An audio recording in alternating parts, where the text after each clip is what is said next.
of the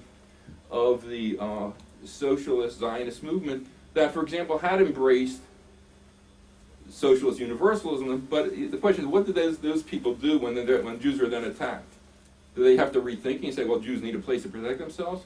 No, what many of them did reinforce and say, well, the socialist the universalist socialist image is a future, and we don't want a state. No, they responded to the attack by reinforcing, by embracing the indictments and somehow seeing the pursuit of statehood as evil, and were willing to forego it, not simply because of their ideology, of the socialist universal ideology, but that ideology was actually reinforced by the assault. And they were even more eager to forego and say, if we forego the state, and they don't say it, people who embrace the indictments of the enemies never say, well, I suggest this in order to placate the anti-Semites, or I suggest this in order, to endear ourselves with the people who hate us. They always cast it as some noble or futuristic or progressive agenda. So they say, so the socialist Zionists would say, or those who embrace an anti-state track, would say, well, statehood is the past, and we Jews should be forward-looking. We should be ahead of everybody else, so we have to look beyond statehood to universalist principles. And the same, Manfred referred to Buber. There's an older whole anti-state intellectual stream that came out of the German Jewry, the German academics who came here, among others, who were influenced by, certainly in the West, with emancipation, in quotes, with offering those who were resistant to giving rights to Jews would say, well, they're a separate nation. What does it mean to embrace them as Germans or as Frenchmen or as British when the Jews are a separate nation? And the Jews were eager to forego that perception of themselves. And so that even in the early 19th century, in religious reform, they wanted to eliminate a reference to Zion, eliminate a reference to Jerusalem, because they wanted to be accepted. And this perspective, and again, they didn't say, well, we're doing this to placate our enemies.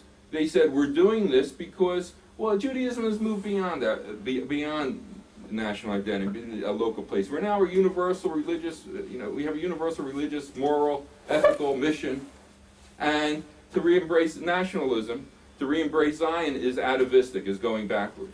And Buber brought this, and this explanation for it here, and in the Yeshuv, even in the 30s again, they were against pursuing a state. In fact, Buber says, against Ben-Gurion, against those who want to promote immigration, who want to pursue statehood, Ben-Gurion says, we think this is a current thing, we're comparing Jews to Nazis in academics in Israel or others in Israel. Buber said it in the 30s. Ben-Gurion, the Jews in the Yeshuv had adopted Hitler, because they become Hitlerite because they're pursuing nationalism, and that's the Hitlerite agenda in the 30s. Now these perspectives were somewhat marginalized by events, by the war, by the Shoah, by the creation of the state, and the country obviously came together to bring in the remnants of survivors in Europe, to bring in the refugees from the Arab world, from the Muslim world. But there were other things that accounted for the marginalization. One is that people were hopeful.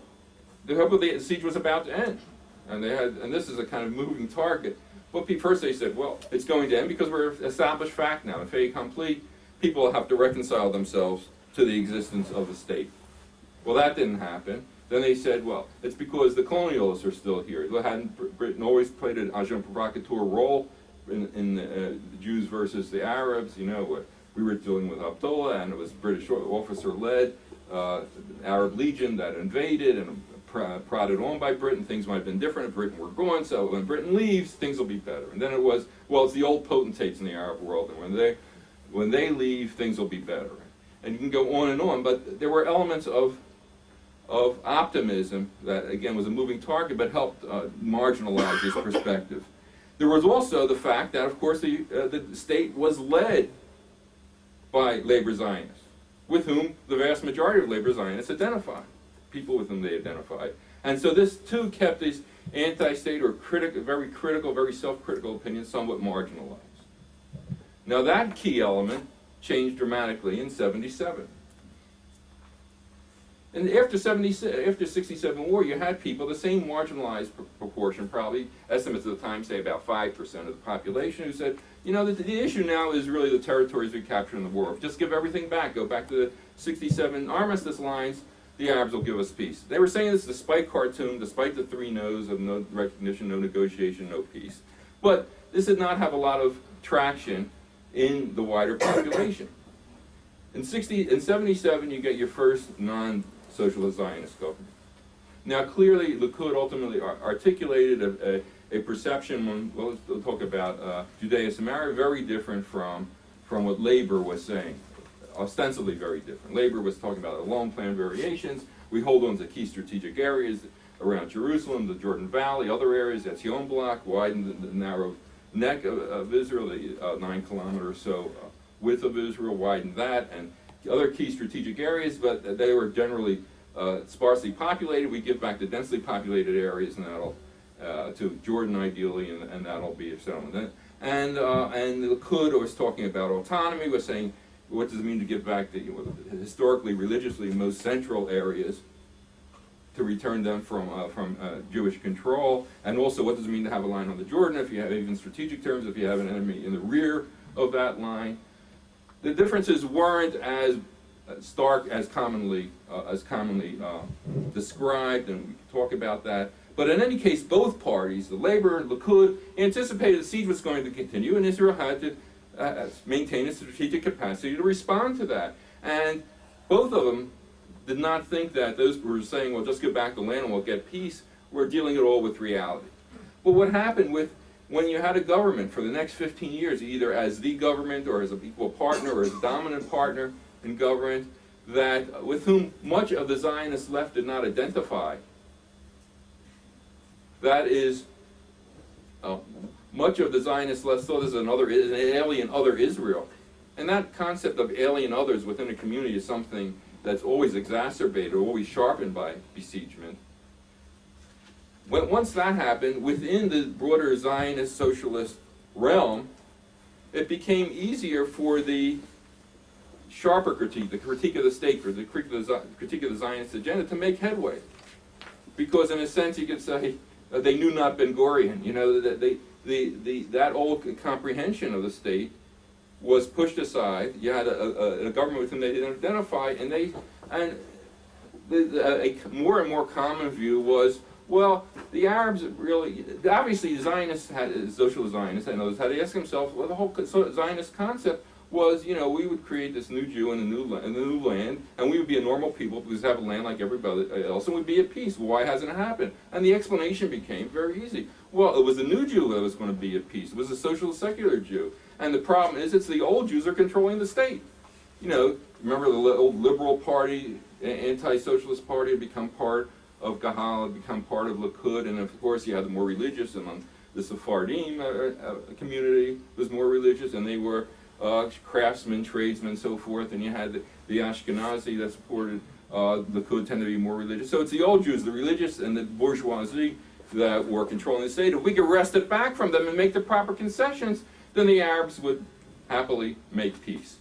And what you also had then are these other movements sort of in track with the peace movement to reinforce that comprehension. You had the development of a bogus history, the new history. It doesn't stand up as history, but the whole rationale was to indict Israel. Say, well, if we could see ourselves as more culpable in the 748 war, in the fighting terrorism, in the quote terrorism in the 50s, the way they put it, if we see ourselves as having maltreated the Arabs, then we can rationalize the assault.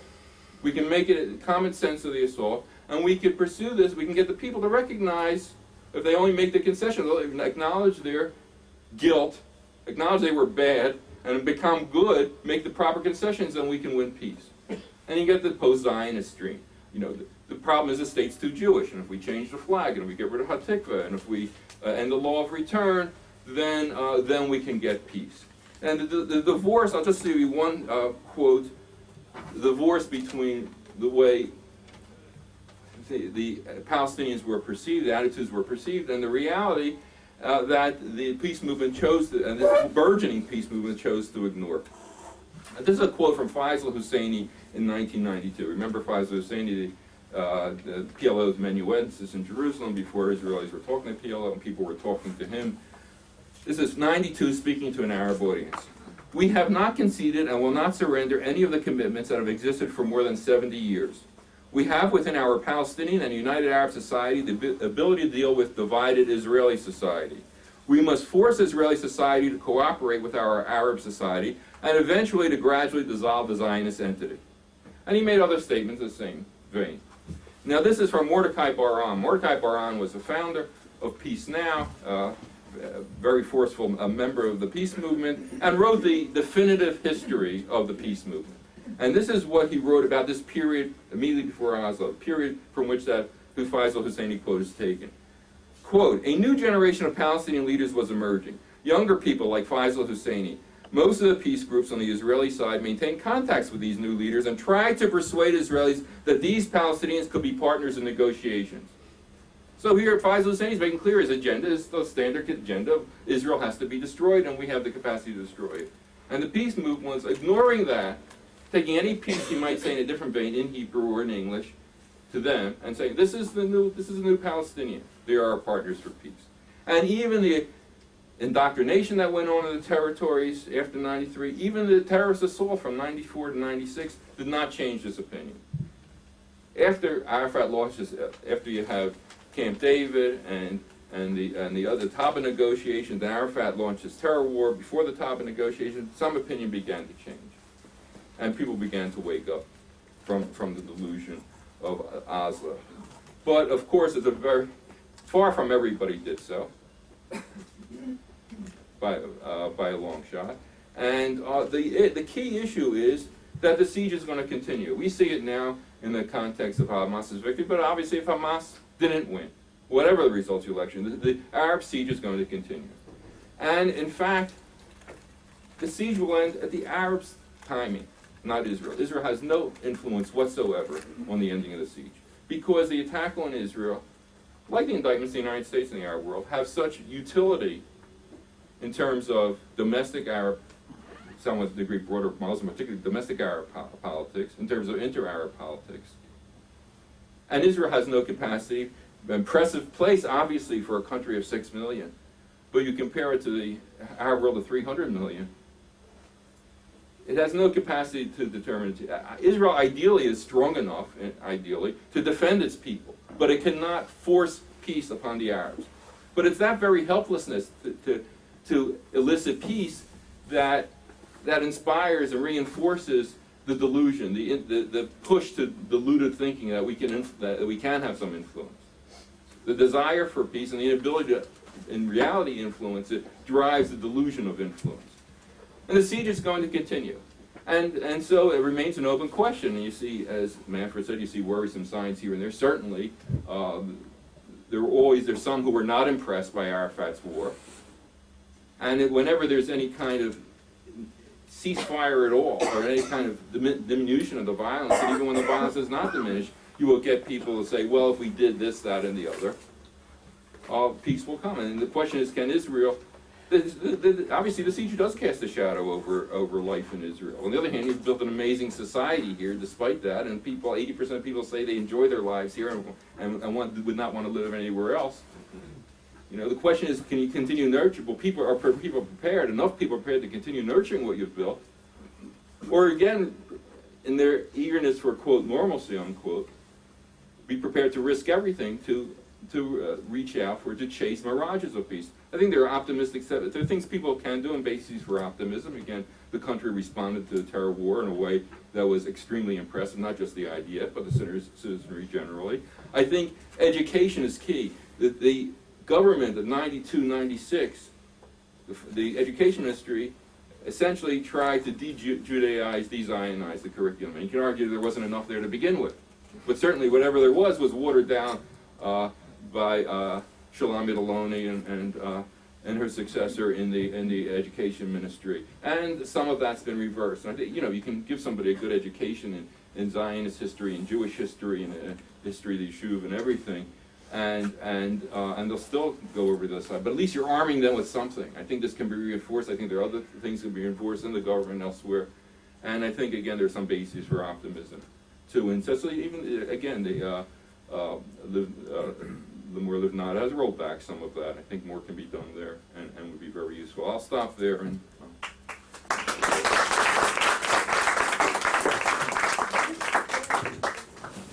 Thank you so much, Ken. We will take questions. I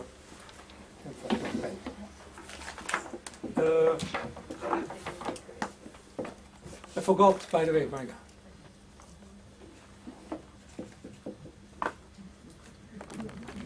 Please keep your hands up. I have.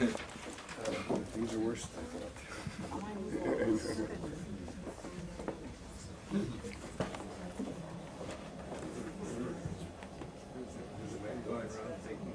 Okay, thank you. I forgot to mention, by the way, that on the 20th of March, Professor Rabbi Norman Lamb will speak here on the future of modern orthodoxy in our Changing Jewish Community program. Now we will take the questions 3 by 3 because otherwise we just don't give everybody the chance. We start with Dr. Dov Paris, after him Justice Weiner, after him Nina Rosenwald.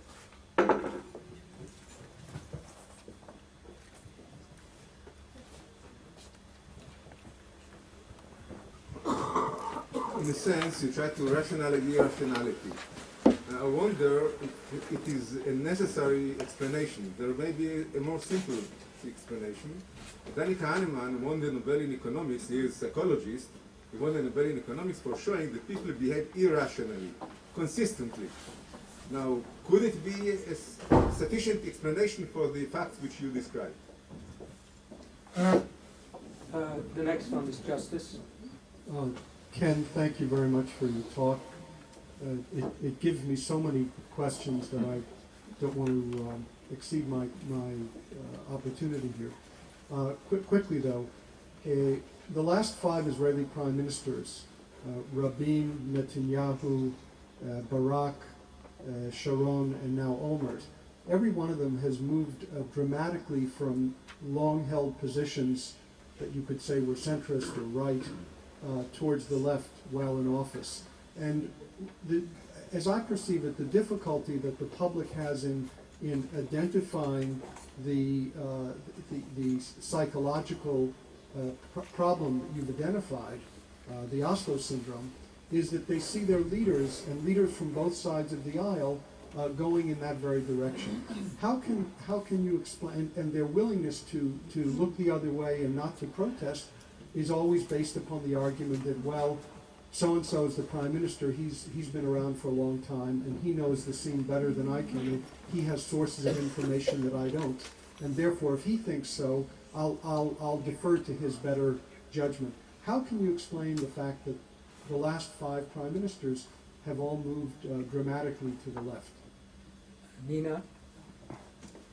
Thank you so much, Ken, for that amazing presentation. I was wondering if you could kindly take this amazing depth of knowledge that you have from psychiatry and sort of like catapult it up to the present situation in terms of how we should address or not address Hamas, why the Europeans and Americans are struggling now to sort of find a way to justify working with terrorism.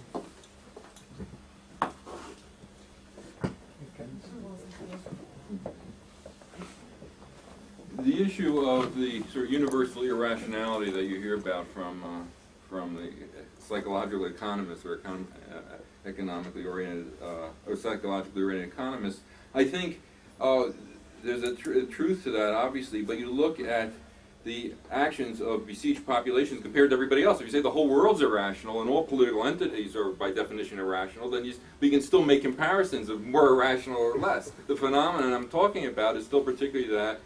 More exaggeratedly that in abuse and besieged populations. So I think that point, that universal point, does not in any way counter what I'm saying. On the issue of the last 5 prime ministers,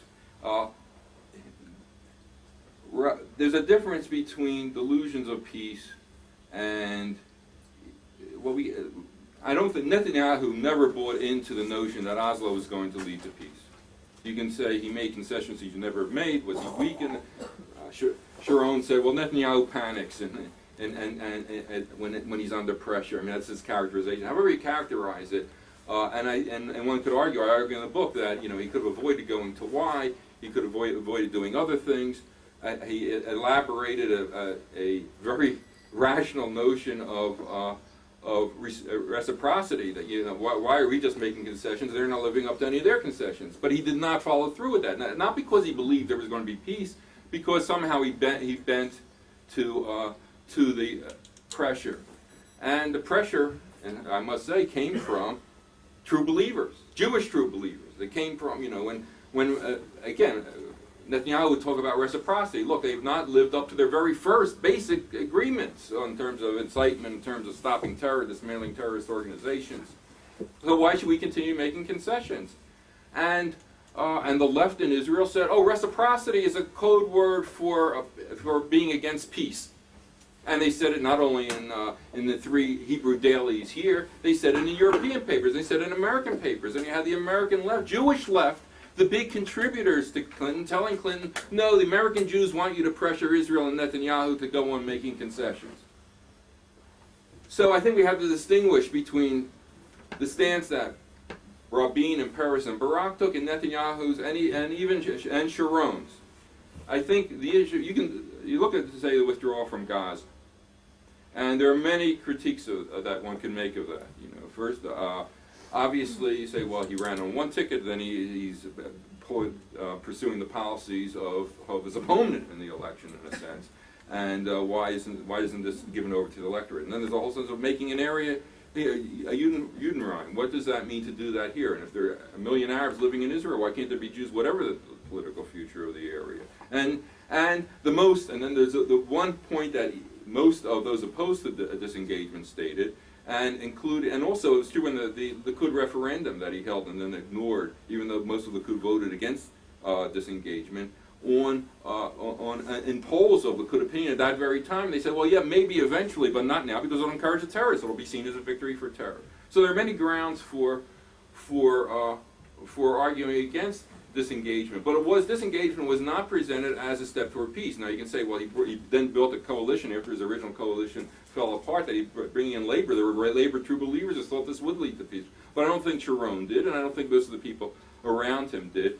So it could be, you could argue disengagement up on many different levels against it, but and you can argue for it. I don't necessarily agree with the arguments, but if it can be done in a way that's more rational, that doesn't claim it's going to lead to peace. You can talk about strategically, it's in its interest, and then there are strong arguments against that. But I don't think you can see Netanyahu and Sharon being deluded that somehow these steps were going to lead to peace. Sharon also, by the way, was writing in the late 80s about similar visions of Judea and Samaria, but in a long type arrangement there. So this was not entirely new for him. There was one other question. Nina's about food. Well, obviously, I don't think Israel should do anything that diminishes or suggests that it's ignoring the genocidal message of Hamas. I don't think they should have done it with the PA, with the PLO. And so any concession has to be recognized. You can't expect the rest of the world, even the United States, to be more Catholic than the Pope. I think Israel has to stand strong against it, insist on no relations, and